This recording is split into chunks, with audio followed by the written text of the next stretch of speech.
The transport ship carrying Earth's delegation dropped out of faster-than-light travel, with a shudder that ran through every deck. Captain Dae-hyun stood at the observation window, watching as Apex Prime Station came into view. It was massive, a wheel of metal and light spinning slowly against the black backdrop of space. This was where the Galactic Council had decided to hold their first Deathworld summit, and humanity had received an invitation just 3 weeks ago. Dae-hyun adjusted his uniform and glanced at his two companions.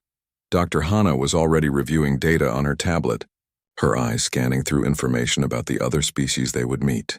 Taesung stood near the doorway, his posture relaxed but alert, the way all good security officers carried themselves. They were Earth's representatives, chosen not because they were the strongest or the smartest, but because they represented what humanity was at its core. The docking process took another 20 minutes. When they finally stepped off their ship and into the main reception hall of Apex Prime, all three humans stopped and stared. The room was enormous, with ceilings that stretched up at least 50 meters. But it was not the architecture that made them pause. It was the other delegates. A creature that looked like it was made entirely of sharp, glowing crystals stood near one entrance. Its body reflected light in 1,000 different colors, and every movement created a sound like breaking glass. Dae-hyun recognized it from the briefing files as a shardborn, a species that evolved on a world where acid rain fell constantly and hurricanes could strip flesh from bone. The crystals were not decoration. They were its body, grown as armor against a planet that tried to dissolve everything organic. Near the center of the hall, something even more intimidating waited. It stood nearly 4 meters tall, with gray skin that looked thick as stone and arms that seemed capable of crushing steel. Its eyes glowed with a dull red light, and when it breathed, the sound was like rocks grinding together. A gravitar from a world where gravity was 3 times what Earth considered normal. Every movement it made spoke of incredible strength. There were others, too. A being that seemed to flicker in and out of existence, never quite solid, its form shifting like smoke.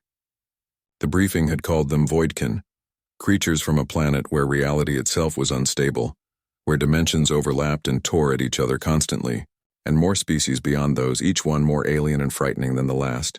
The 3 humans walked forward, and Dae-hyun noticed something immediately. Every alien in the room was staring at them, but not with curiosity or welcome, with something closer to confusion, or perhaps disappointment. A Galactic Council representative approached them. It was a species called the Archivists, tall and thin with too many joints in their limbs. The Archivist bowed slightly and spoke through a translation device that made its voice sound hollow. "Welcome, humans of Earth. You have been designated spaces in Section 7. The opening ceremony begins in 2 standard hours." Before Dae-hyun could respond, a voice boomed across the hall. It came from the massive gravitar. "These are the representatives from Earth, the planet classified as a death world." The gravitar's laugh sounded like an avalanche. "They look like they would break in a strong wind." Other aliens joined in with sounds that might have been laughter or agreement. The shardborn chimed like broken bells.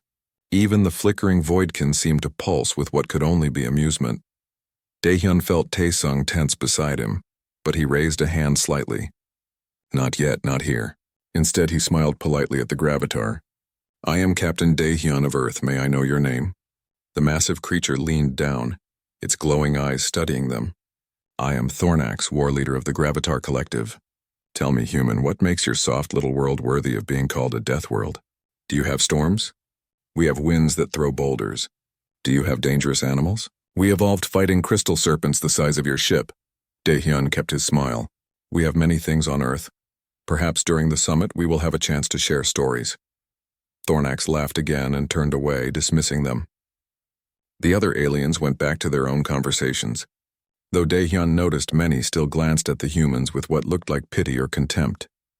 Dr. Hana spoke quietly as they walked toward Section 7. "They think we do not belong here. They think Earth must have been misclassified." "I know," Dae-hyun said. "Let them think that.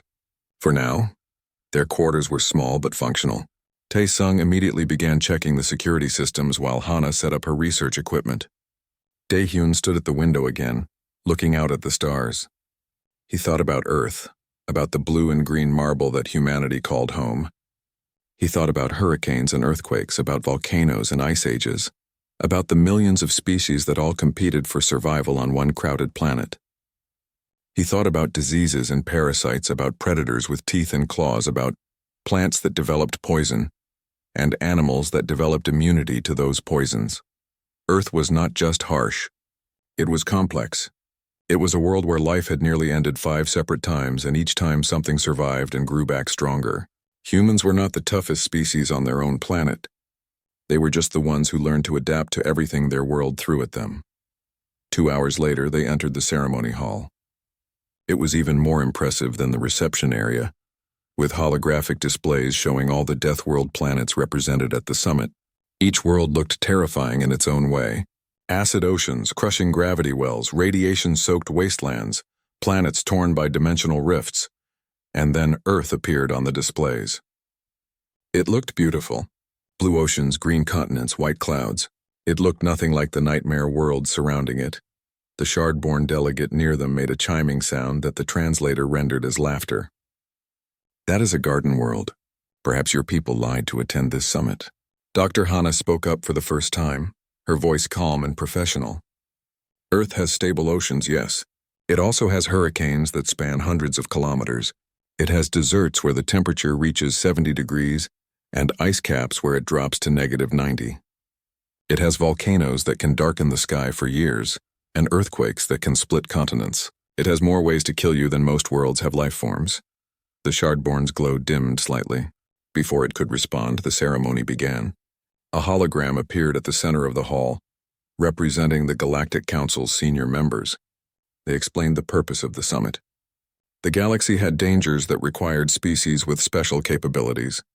Deathworld species were survivors, adapted to extremes that normal civilizations could not handle. The Council wanted to study them, learn from them, and potentially employ them for dangerous work on the frontier. Daehyun listened carefully. Between the formal words, he heard what they were really saying. The galaxy had a problem. They needed soldiers and explorers willing to go places that would kill ordinary beings. They were recruiting. When the ceremony ended, delegates began mingling. Daehyun noticed a small incident near the refreshment area. The Shardborn who had mocked them earlier had apparently cut itself on its own crystalline body. Blue fluid leaked from between the sharp edges of its form, and it was trying unsuccessfully to stop the flow. Dr. Hana walked over immediately, medical kit already in hand. "May I help?" The Shardborn stared at her. "You would help me? After I mocked your species?" Hana smiled and began applying a specialized sealant that worked on silicon-based life forms. "You are hurt. That is all that matters." The Shardborn stood very still as she worked. When she finished, it spoke quietly, all mockery gone from its tone. "Your kind helps those who insult you? We help anyone who needs it," Hana said simply. "That is what humans do." As they walked back to their quarters that night, Daehyun felt satisfied. Let the other species think humans were weak. Let them underestimate Earth and its people. The summit was just beginning, and soon enough everyone would understand exactly what kind of Deathworld had produced humanity. The challenges would start tomorrow.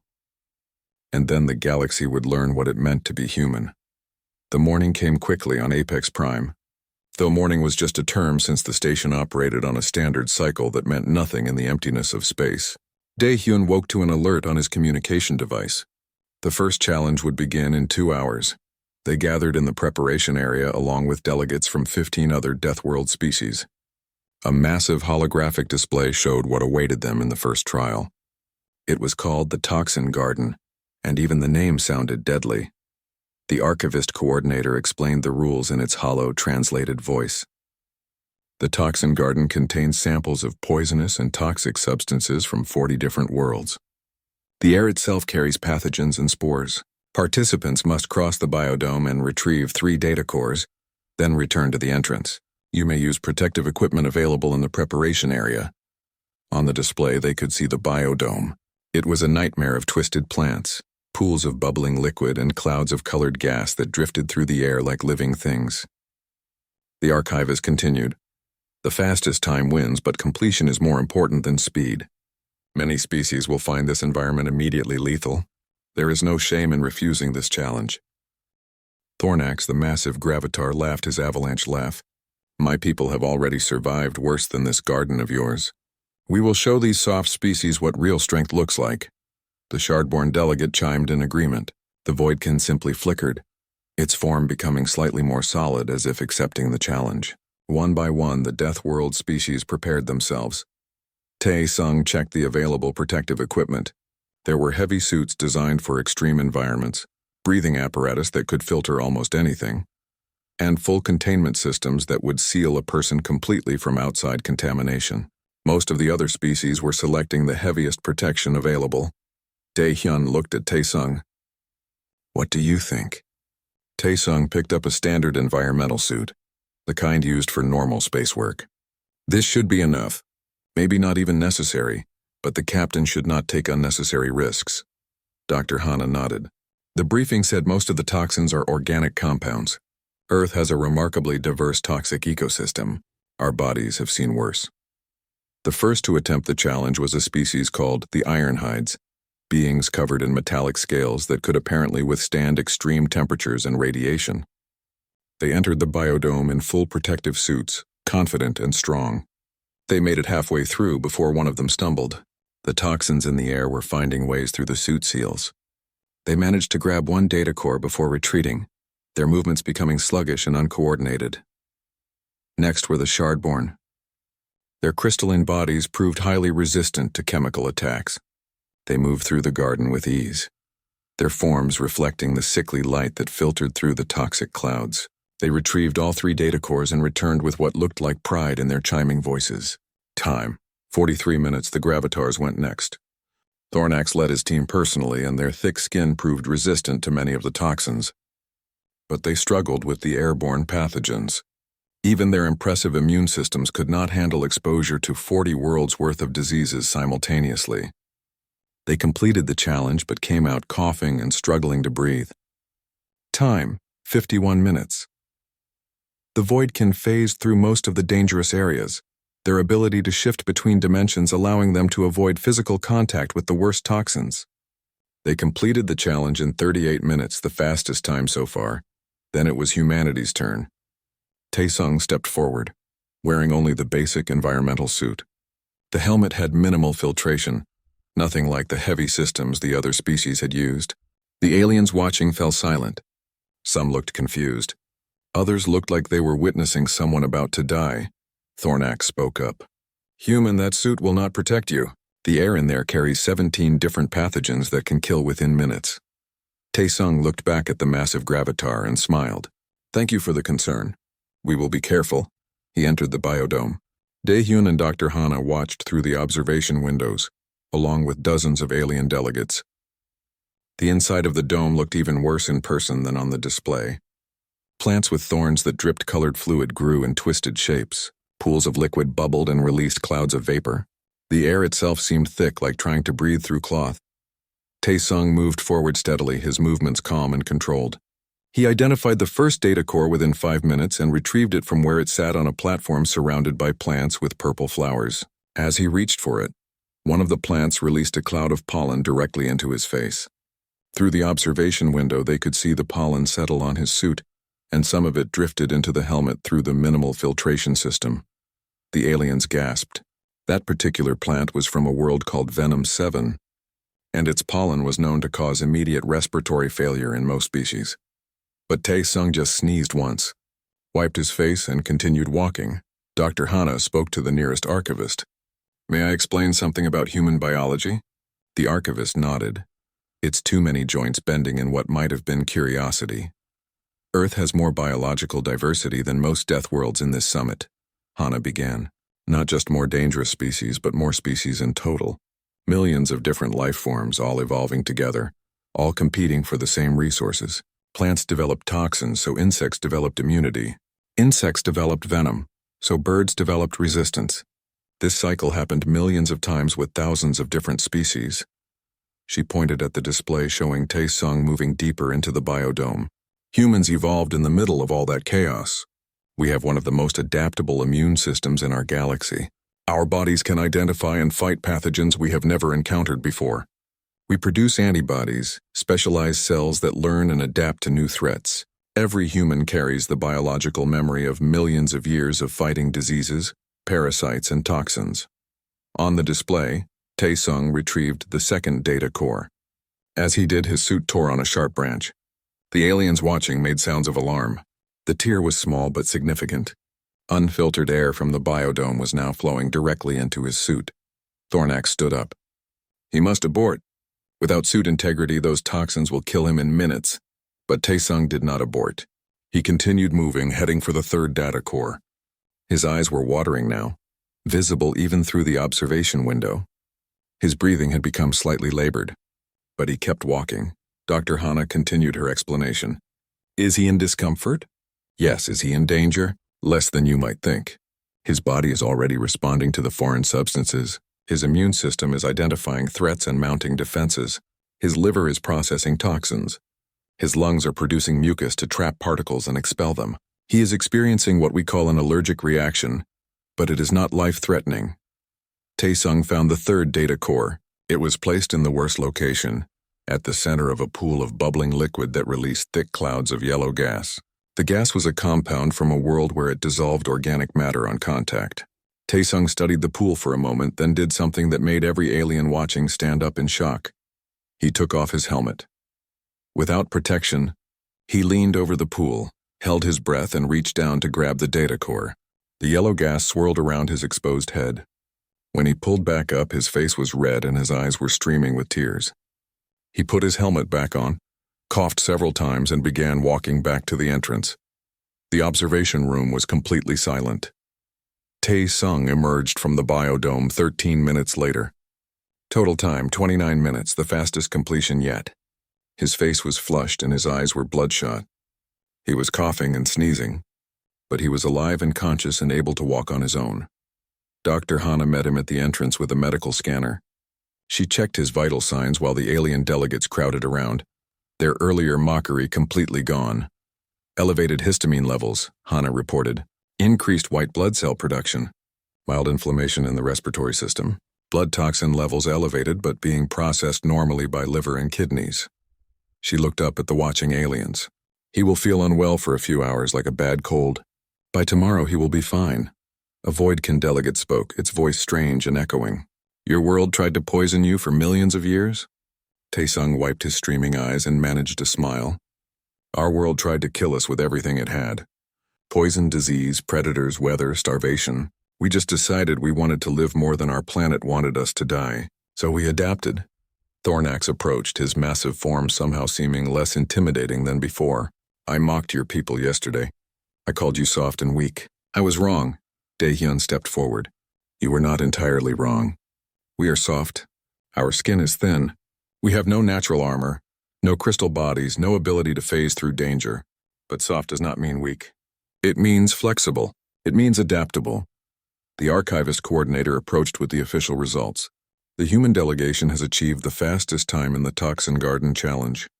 More significantly, they did so with the least protective equipment of any species. This will be noted in the official records.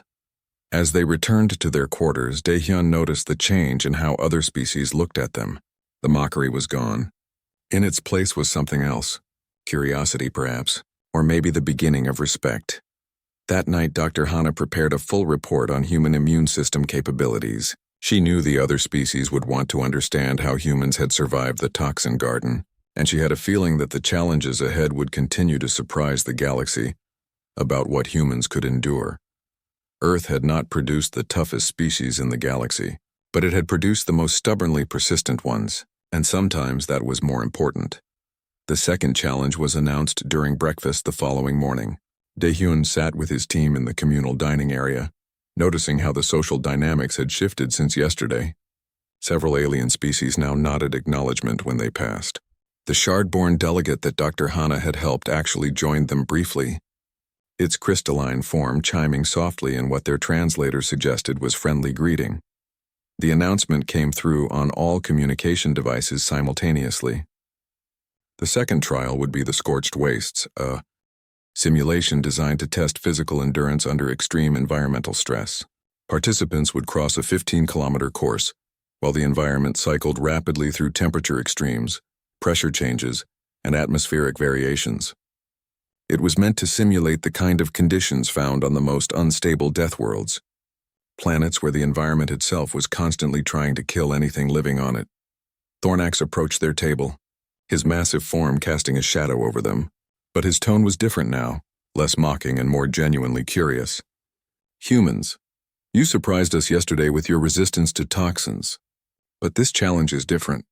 This is about raw physical capability, strength, endurance, the ability to push your body beyond its limits. Daehyun looked up at the towering Gravatar. We will do our best. Your best may not be enough, Thornax said, but there was no insult in his voice now. My people evolved under 3 times your gravity. Our muscles are dense, our bones are nearly unbreakable. We can endure pressures that would crush you flat. I do not mock you when I say this. I simply want you to understand the danger. Dr. Hana smiled. We appreciate your concern. But humans have our own ways of enduring. The preparation area for the scorched wastes was larger than the one for the toxin garden. This time, they were offered various equipment designed to help with temperature regulation and pressure compensation. Most species were taking everything available, loading themselves down with cooling systems, heating elements, and pressure suits. The human team stood looking at the equipment for a long moment. Finally, Daehyun selected only the basic items: water reserves, energy supplements, and simple clothing that could be layered or removed. No powered cooling systems. No pressure compensation beyond what their bodies could naturally handle. A Voidkin observer flickered near them. You take so little equipment. Is this pride? Or do you not understand the challenge? Taesung checked the fastenings on his water reservoir. We understand. But equipment can fail. Our bodies will not fail us if we listen to what they need. The course began in moderate conditions, almost comfortable by Deathworld standards, but the briefing had been clear. Every kilometer, the environment would shift dramatically. Temperature would swing from freezing to boiling. Atmospheric pressure would change from crushing to nearly vacuum. Gravity would fluctuate. The course was designed to prevent any species from becoming comfortable, to constantly force adaptation. The first to attempt the challenge were the thermal-adapted species, beings from worlds of eternal fire. They blazed through the early sections when the temperature was high, their bodies comfortable in heat that would have killed most life. But when the course shifted to freezing conditions, they slowed dramatically. Ice formed on their bodies. They completed the course but took over 4 hours. The Gravatars went next. Thornax led his people with determination, and for the first half of the course they dominated. Their dense muscles and heavy bones handled the pressure changes easily. When gravity increased, they barely noticed. But the temperature swings affected them. They had no natural mechanism for rapid cooling or heating. They pushed through with raw determination, finishing in 3 hours and 12 minutes. The Voidkin phased through many of the difficulties, their dimensional shifting allowing them to simply avoid the worst effects. Time, 2 hours and 48 minutes. Then came humanity's turn. Daehyun led, with Taesung and Dr. Hana following. They started at a pace that looked slow to the watching aliens, almost casual. But it was steady, and they did not slow down when the first environmental shift hit. The temperature dropped to -40 degrees. Ice formed on every surface. The humans' breath came out in clouds of white vapor, but they simply tightened their outer layers of clothing and kept walking. Their bodies began to shiver, an automatic response that generated heat through rapid muscle contractions. They are shivering, an observer noted. Is that a sign of distress?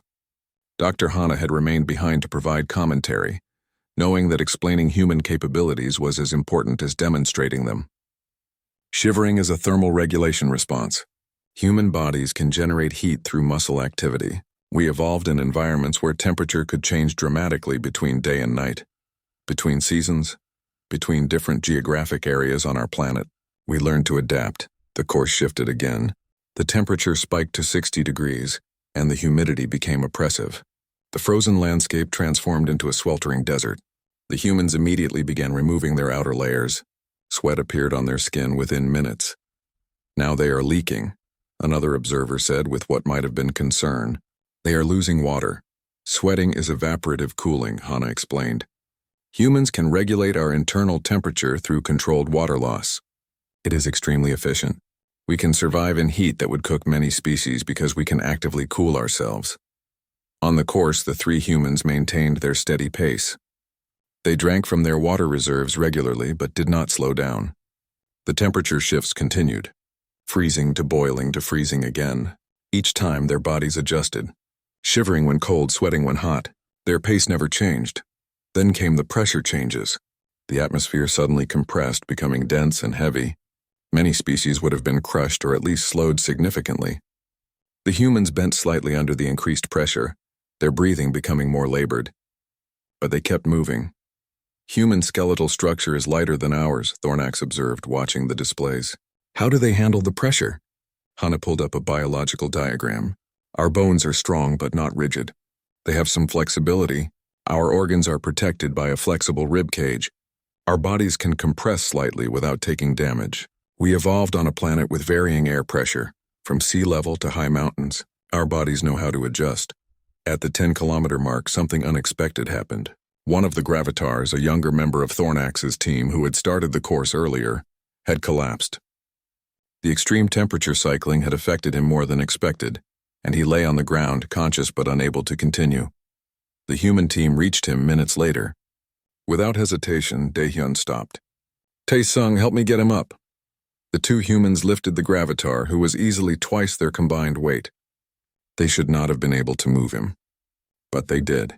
Not quickly, not easily, but they carried him. One step at a time, they moved forward with the massive alien between them. In the observation room, Thornax stood up. What are they doing? This is not a rescue mission. They are sacrificing their time, their chance to win. Dr. Hana watched the display with a small smile. They are being human. The course continued to shift around them. The temperature dropped again. The pressure increased. The three humans, now carrying a fourth person 3 times their size, bent under the weight but did not stop. Daehyun and Tae-sung took turns supporting most of the weight, spelling each other when one tired. Dr. Hana moved ahead to scout the safest path. This is madness, a Shardborn delegate chimed. They will never finish at this pace. They will exhaust themselves. But the humans did not stop. Their pace had slowed, yes, but it remained steady, step after step, kilometer after kilometer. When the temperature spiked, they paused only long enough to give water to the injured gravitar. When it dropped, they shared their outer layers to keep him warm.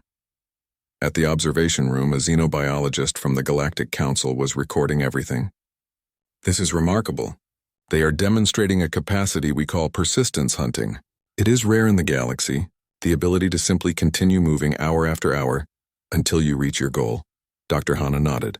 Ancient humans used to hunt by chasing prey for days. Not faster than the animals, just more persistent.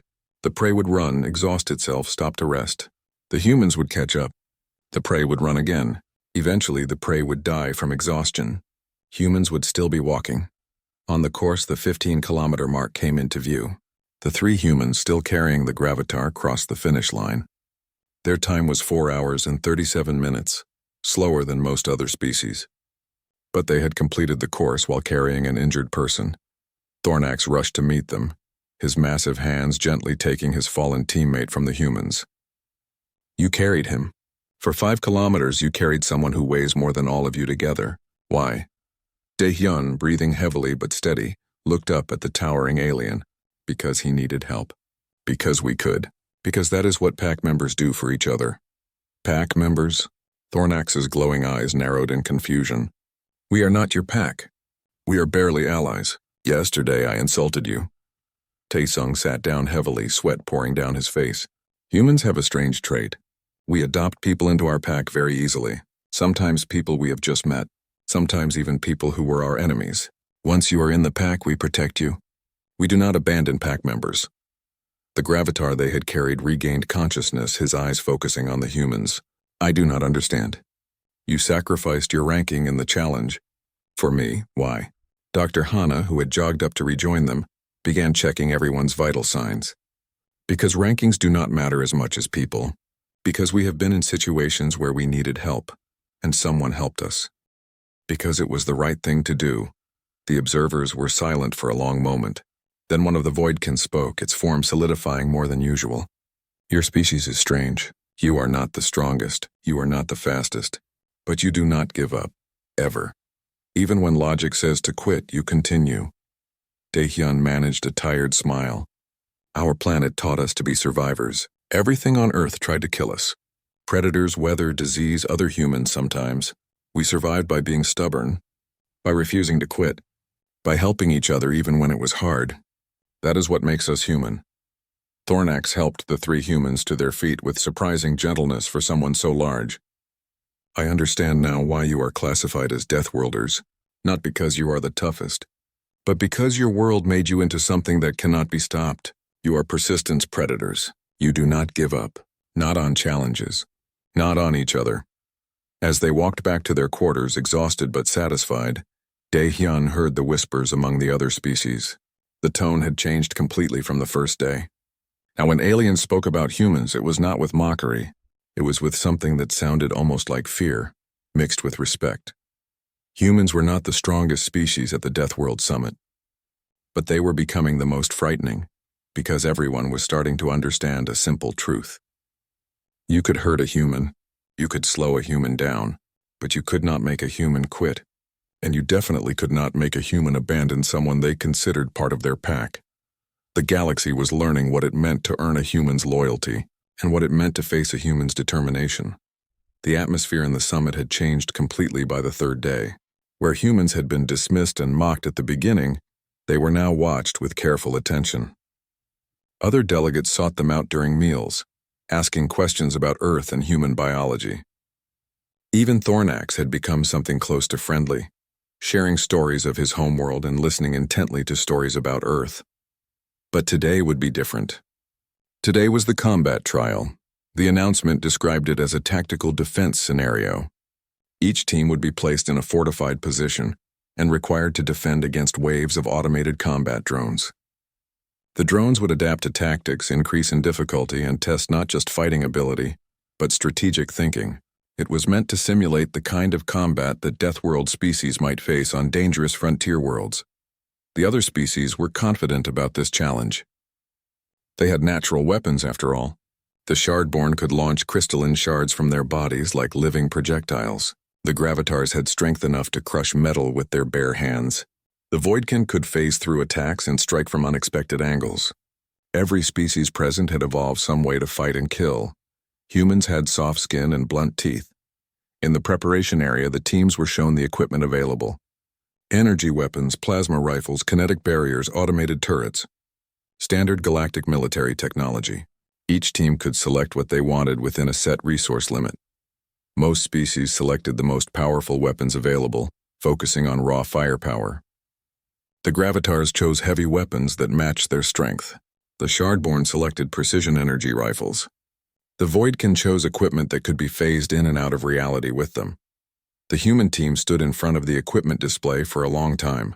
Daehyun, Taesung, and Dr. Hana discussing options in quiet voices.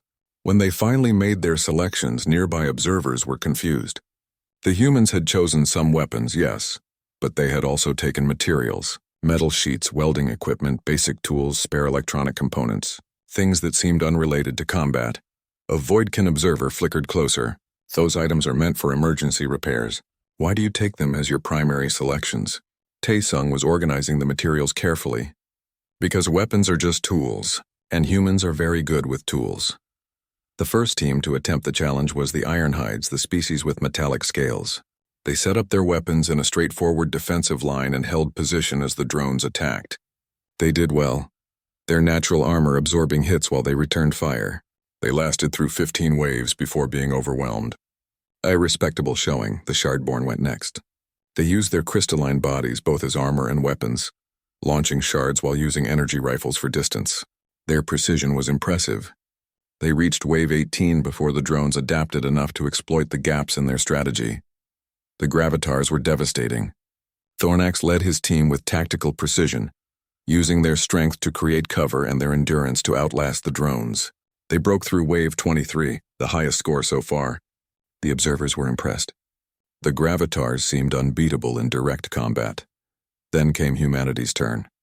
The three humans entered the arena with their mixed collection of weapons and materials. The countdown began. They had 5 minutes to prepare before the first wave of drones would attack. What they did in those 5 minutes made every observer fall silent. They did not set up a static defensive position. Instead, Taesung and Daehyun began rapidly constructing barriers from the metal sheets, but not simple walls. They created angled surfaces that would deflect incoming fire. They built channels that would funnel the drones into specific kill zones. Dr. Hana, meanwhile, was doing something with the spare electronic components, her hands moving with practiced precision. They are modifying the arena, an archivist observer noted with surprise. They are not adapting to the environment. They are changing the environment to suit them. The first wave came. 10 drones, relatively simple, with basic weapons.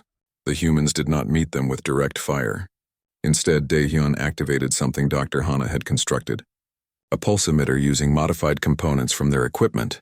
5 of the drones simply shut down, their systems disrupted. Taesung shot 3 more with precise bursts from his energy rifle. Daehyun took out the other 2. The wave ended in seconds. They used electronic warfare, a council observer said, reviewing the data. They hacked the drones, the waves continued. Each time the drones adapted, the humans adapted faster. When the drones learned to shield against the pulse emitter, the humans switched to kinetic traps. When the drones began avoiding the traps, the humans used the destroyed drones' own weapons against them, quickly reprogramming the salvaged equipment. Wave 10 introduced flying drones. The humans had anticipated this.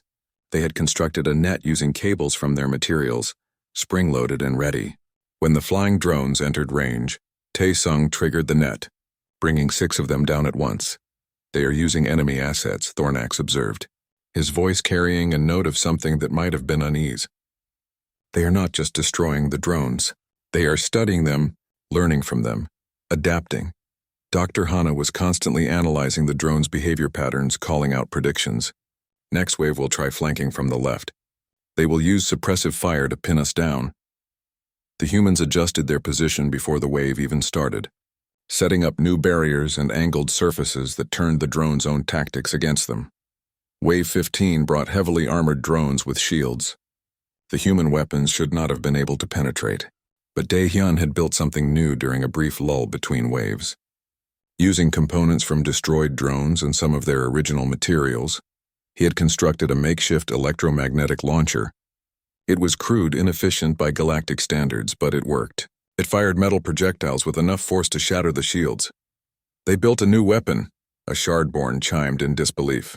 During combat, they saw a problem and invented a solution while being shot at. Wave 20 brought the drone's adaptive intelligence to a new level. They split into groups, attacked from multiple directions, used coordinated tactics. The humans responded by creating crossfire zones, using the arena's geometry against the drones. When one section became too hot, they fell back to a secondary position they had prepared earlier, leaving traps and obstacles that slowed the pursuing drones. Wave 25 introduced something new.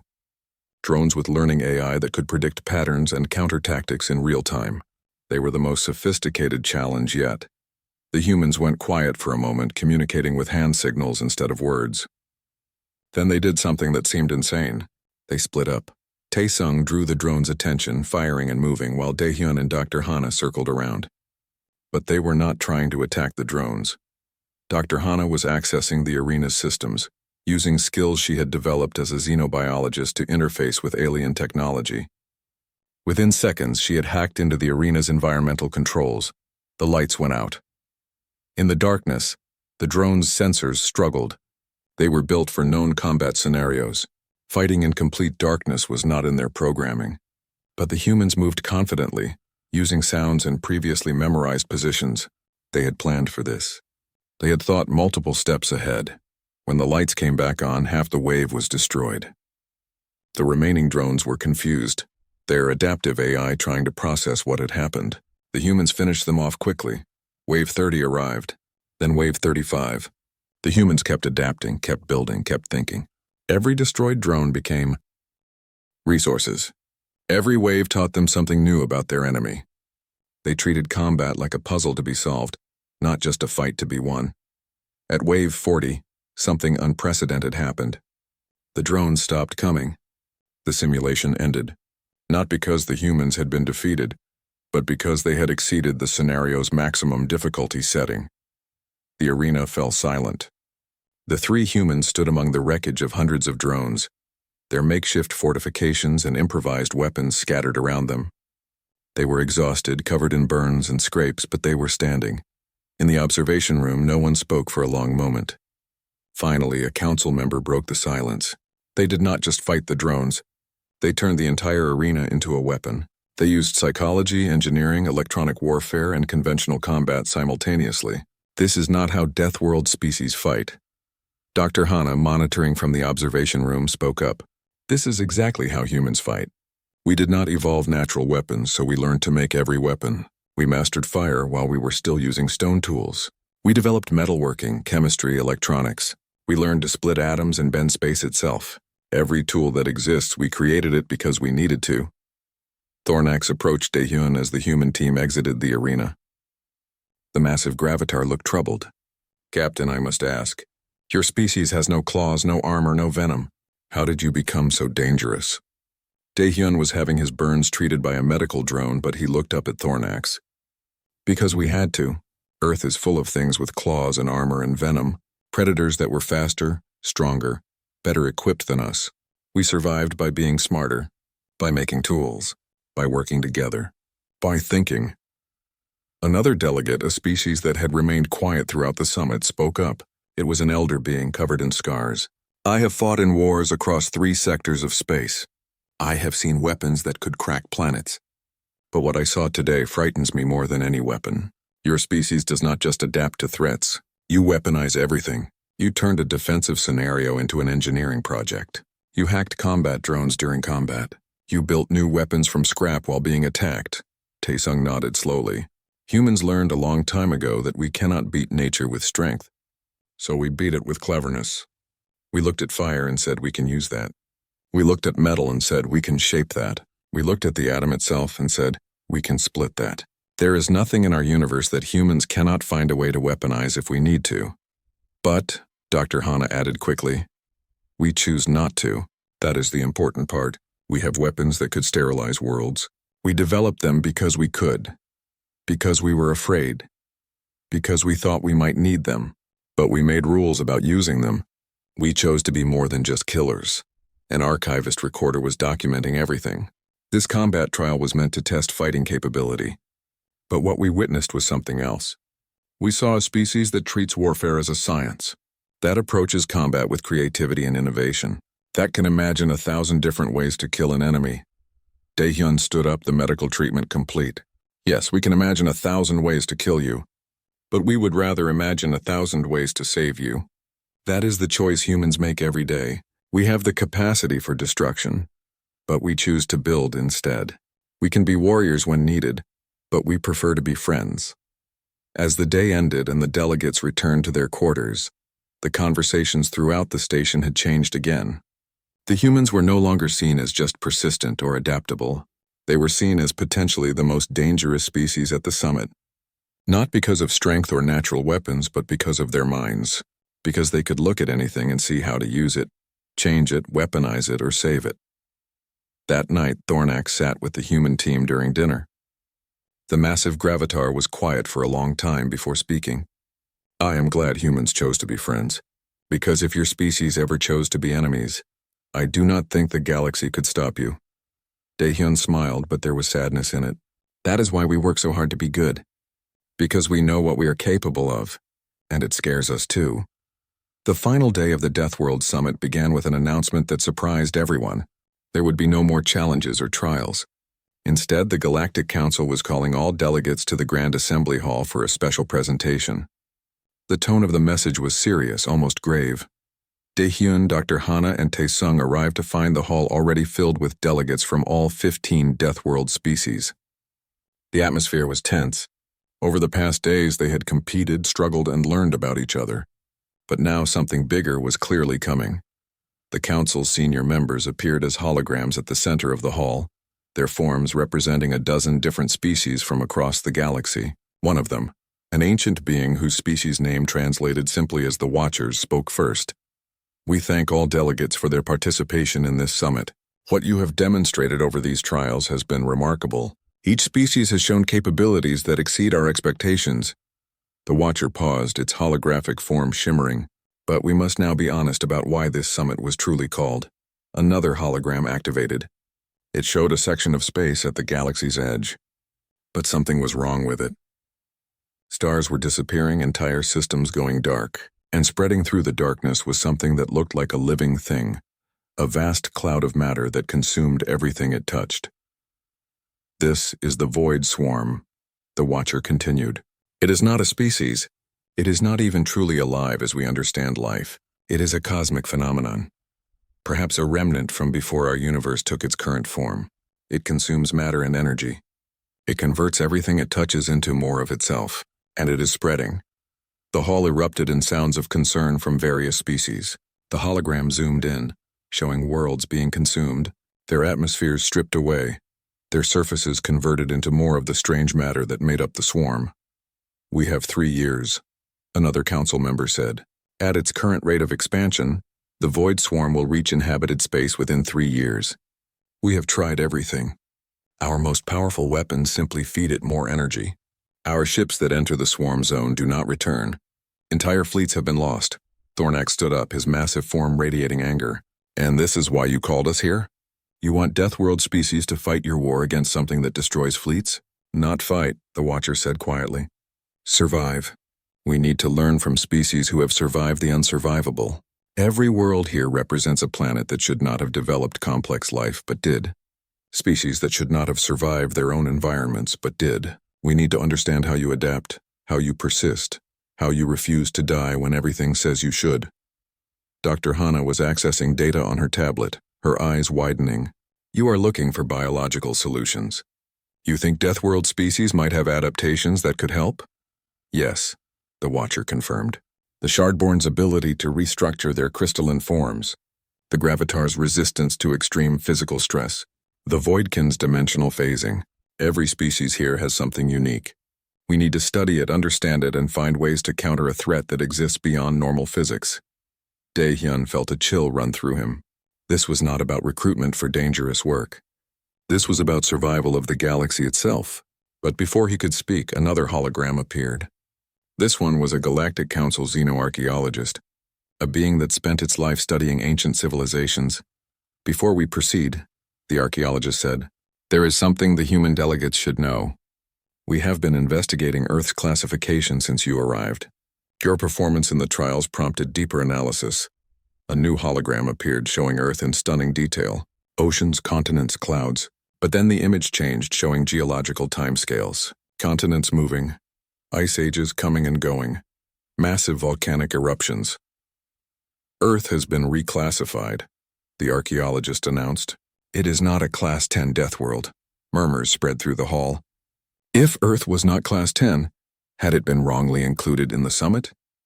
"Earth is a Class 12 death world." The hall fell completely silent. "Class 12 is a theoretical category we created but never expected to find," the archaeologist continued. "It represents worlds where complex life should be impossible due to repeated extinction-level events. Earth has experienced 5 mass extinctions. Each time, more than 70% of all life died, and each time something survived and evolved to fill the empty spaces." The hologram showed the extinctions one by one. Volcanic eruptions that darkened the sky for years. Meteor impacts that vaporized oceans. Ice ages that covered most of the planet. Climate shifts that happened too fast for normal evolution to adapt. But more than that, the archaeologist said, Earth has something unique: biodiversity. Most death worlds have low species counts because only the toughest survive. Earth has millions of species, all competing, all evolving together, all pushing each other to become stronger, faster, smarter. It is not one hostile environment. It is millions of hostile relationships all happening simultaneously. Dr. Hana stood up, her voice clear and professional. Earth is not a world where a few tough species survived harsh conditions. Earth is a world where everything tried to kill everything else, and life responded by becoming more diverse, more adaptable, more creative in its survival strategies. The archaeologist nodded. Correct. And humans evolved during the most recent extinction period, while your planet was going through climate chaos, while megafauna were dying out, while the environment was shifting rapidly between ice ages and warm periods. Humans developed. You did not evolve for one environment. You evolved to handle any environment. Thornax spoke, his voice carrying genuine awe now. That is why you can survive toxins from 40 different worlds, why you can endure extreme temperatures, why you never give up. Your world did not just try to kill you. It tried to kill you in every possible way repeatedly for millions of years. Yes, the archaeologist confirmed. And more than that, humans evolved alongside other apex predators. You were not the strongest, not the fastest. You had to compete with creatures better equipped for survival. You had to outsmart saber-toothed cats, outrun wolves, outlast bears. You did not dominate your planet through strength. You did it through cooperation, tool use, and sheer stubborn refusal to go extinct. Taesung laughed, but it was not a happy sound. So we are survivors of an apocalypse world. That is what Earth is? Multiple apocalypses, the archaeologist corrected. Survivors of multiple apocalypses who then went on to create civilization, art, science, and philosophy. You did not just survive, you built beauty on top of horror. The Council's senior watcher spoke again. This is why we needed all of you here. The Void Swarm is an extinction event for the galaxy. We need species who know how to face extinction and survive anyway. We need the Shardborn's resilience, the Gravitar's endurance, the Voidkin's adaptability, but most of all, we need to understand how humans think. Because you are the only species we have encountered who evolved specifically to survive the end of the world and did so repeatedly. Daehyun walked to the center of the hall, standing among the holograms of the council members. His voice was calm but carried to every corner of the room. You invited us here thinking we were another resource you could use, another tool you could employ for dangerous work. But that is not what we are. None of us are? He gestured to the assembled Deathworld species. We are survivors, yes, but we are more than that. We are proof that life finds ways to continue even in impossible circumstances. Each species here represents millions of years of refusing to die. You do not get to just use that. You need to learn from it. A Shardborn delegate chimed in agreement. The human is correct. You cannot just study us and take what you want. We are not laboratory subjects. Thornak stood, and when a Gravitar stood, everyone noticed. If the galaxy faces extinction, then we will fight. But not as your soldiers, as your teachers, as your partners, Daehyun nodded. Humanity will help. We will fight your Void Swarm, but we do it on our terms. We form an alliance, not a hierarchy. The Deathworld Alliance, all of us working together. Because that is what Deathworld species do. We survive together. Dr. Hana pulled up a new display on her tablet, projecting it for everyone to see. We start by sharing everything. Every adaptation, every survival strategy, every piece of knowledge. The Shardborn show us how they restructure their bodies. The Gravitars teach us about endurance under pressure. The Void can explain dimensional phasing. And humans share what we know about adapting to rapid change, about building tools, about cooperation in the face of impossible odds. And more than that, Taesung added, we change how the galaxy thinks about survival. You have been trying to fight the Void Swarm with weapons and force. That is not how you survive an extinction event. You survive by adapting, by changing your strategies, by being willing to try 1,000 different solutions until you find one that works. The council members conferred among themselves for several minutes. Finally, the Watcher spoke again. You are asking us to fundamentally change how the Galactic Council operates, to give equal authority to species we were planning to hire. Yes, Daehyun said simply, because the alternative is extinction, and we have some experience with avoiding extinction. There was a long pause. Then the Watcher did something unexpected. The hologram bowed. The Council accepts your terms. The Deathworld Alliance is hereby recognized as an independent organization with full authority to combat the Void Swarm threat. What do you need? Daehyun looked at his fellow Deathworld delegates, species who had been strangers and competitors days ago. Now they were something else, allies, pack members in the human sense. We need time, Dr. Hana said. Time to study the swarm, to understand it, to develop strategies. We need resources, ships, laboratories, research facilities. We need communication. Every world here needs to be part of the solution. And we need hope, Daehyun added, because that is what humans are good at. We have faced extinction before. Our population once dropped to less than 10,000 individuals.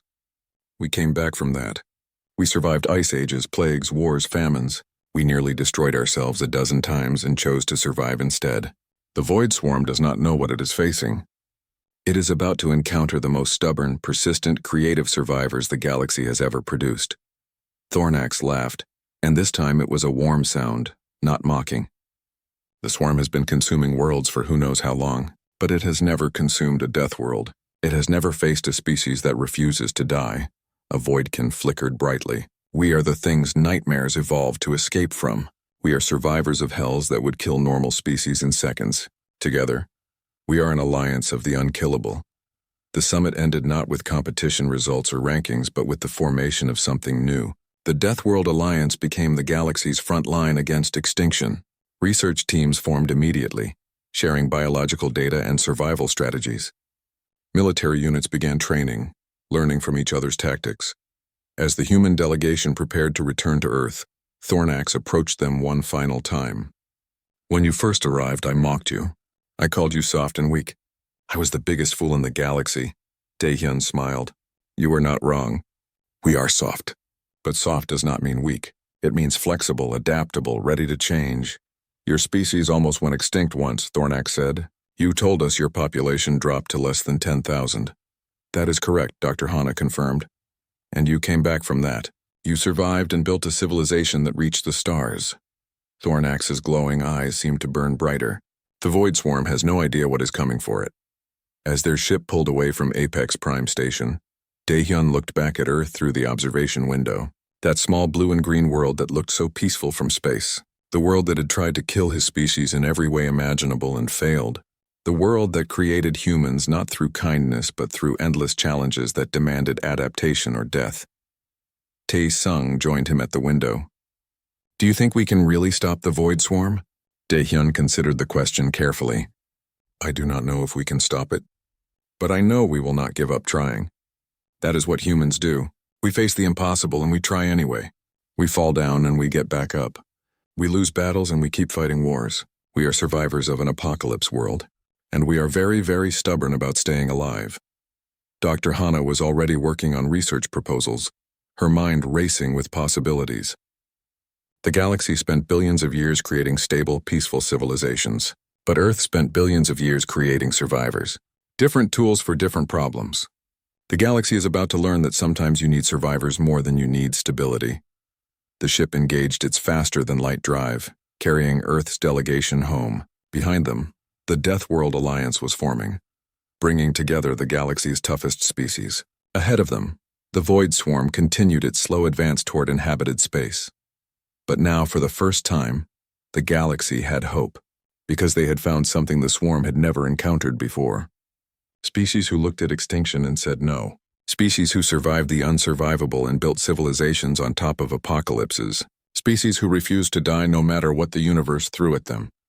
The Void Swarm was vast and powerful and inevitable, but it had never met humanity. It had never met the Deathworld Alliance, and it was about to learn that survival was not about being the strongest or the fastest or the toughest. Survival was about being too stubborn to quit, too adaptable to be stopped, and too creative to be limited by what should be impossible.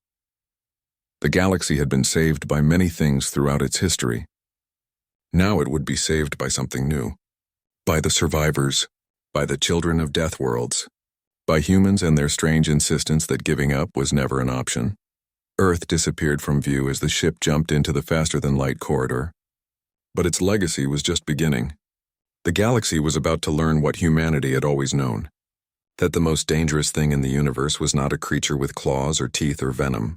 The most dangerous thing was a species that looked at the impossible and decided to try anyway. The Void Swarm was coming, but so were the humans. And humans had a saying about facing impossible odds. They called it hope. And hope, powered by stubborn survival instinct and creative problem-solving, was the most dangerous weapon in the universe.